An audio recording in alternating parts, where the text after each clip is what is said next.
তাহলে দেখো এখন আমরা এই সেম প্রশ্নটা কি এমসিকিউ এর জন্য শিখবো, ঠিক আছে? তাহলে এমসিকিউ কিন্তু আমাদের খুব অল্প সময়, ঠিক আছে? এই অল্প সময়ের মধ্যে আমাদেরকে এরকম অঙ্ক সমাধান করতে হবে কিন্তু, ঠিক আছে? এক্ষেত্রে আমরা কিছু শর্টকাট নিয়ম শর্টকাট সূত্র মনে রাখবো, ঠিক আছে? তাহলে এখানে আমাদের একটি শর্টকাট সূত্র আছে, ঠিক আছে? সেই শর্টকাট সূত্রটা আমাদেরকে জানতে হবে। তাহলে দেখো তার আগে আমরা প্রশ্নটা আরেকবার দেখি, ঠিক আছে? তো দেখো বলছে এখানে 20%, ঠিক আছে? কি 20% NaOH দ্রবণের মোলারিটি কত, ঠিক আছে? তো এই মোলারিটি নির্ণয় কিন্তু আমাদের শর্টকাট সূত্র আছে, ঠিক আছে? সেটা আগে জানবো, ঠিক আছে? তো দেখো মোলারিটি এস আমরা শর্টকাটে নির্ণয় করার জন্য সূত্র হচ্ছে মোলারিটি বা ঘনমাত্রা, ঠিক আছে?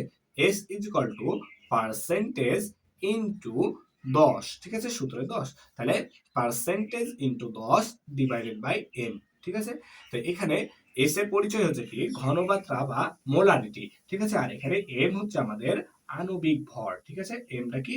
এম হচ্ছে আণবিক ভর, ঠিক আছে? এই সূত্রটা যদি আমরা মুখস্থ করে রাখতে পারি এমসিকিউ এর জন্য আমাদের খুব ভালো হবে, ঠিক আছে? খুব তাড়াতাড়ি আমরা কিন্তু 1 মার্ক কাউন্ট করতে পারবো, ঠিক আছে? তাহলে সূত্রটা কিন্তু মুখস্থ করতে হবে। তো সূত্রটা আরেকবার দেখো বলছি, ঘনমাত্রা বা molarity S is equal to percentage into 10 divided by M, ঠিক আছে? এম হচ্ছে কি আণবিক ভর, ঠিক আছে? এখন আমরা এই সূত্রটা খাটিয়েই এই প্রশ্নটা সলভ করব, ঠিক আছে? তাহলে দেখো বলেছে আমাদের কি মোলারিটি নির্ণয় করতে, তাহলে molarity S is equal to কি পার্সেন্টেজ, তাই না? তাহলে পার্সেন্টেজ সূত্রটা আগে লিখে নিলাম, percentage into 10 divided by M, ঠিক আছে? তাহলে দেখো এখানে পার্সেন্টেজ, তা পার্সেন্টেজ আছে আমাদের কত 20%, তাই এখানে আমরা 20% লিখলাম, তাই না?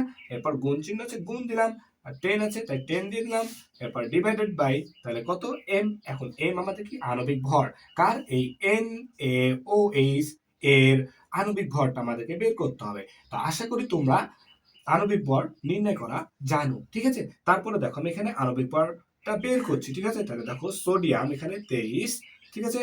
অক্সিজেন হচ্ছে 16, ঠিক আছে? আর হাইড্রোজেন হচ্ছে 1, ঠিক আছে? তাহলে এখন দেখো 6 আর একে 7, 7 আর 3 10, 10 এ 0, হাতে থাকে 1, ঠিক আছে?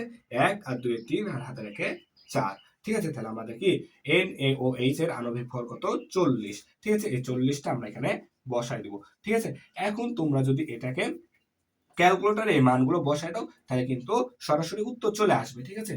আর আমি এখন তোমাদেরকে হাতে এই অঙ্কটা ক্যালকুলেশন করে দিছি, দেখো। তাহলে দেখো এ শূন্য কাটা, ঠিক আছে? এখানে তাহলে 4 থাকছে, আর 4 5 যা 20, তাই না? তাহলে 5, তাহলে দেখো 5, ঠিক আছে?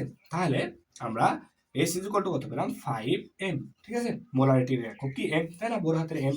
তাহলে দেখো আমরা কিন্তু খুব সহজে এই মোলারিটিটা বের করে ফেলতে পারলাম, তাই না? তাহলে 20% NaOH এর মোলারিটি কত 5m, ঠিক আছে? তাহলে তোমরা যদি এই অঙ্ক এই সূত্রটা যদি তোমরা মুখস্থ করে রাখতে পারো, তোমরা কিন্তু তোমাদের পরীক্ষার খাতায় 1 মার্ক খুব সহজে অনায়াসে 1 মার্ক কিন্তু তোমরা কাউন্ট করতে পারবা, ঠিক আছে? তাহলে আশা করি তোমরা বুঝতে পেরেছো, ঠিক আছে?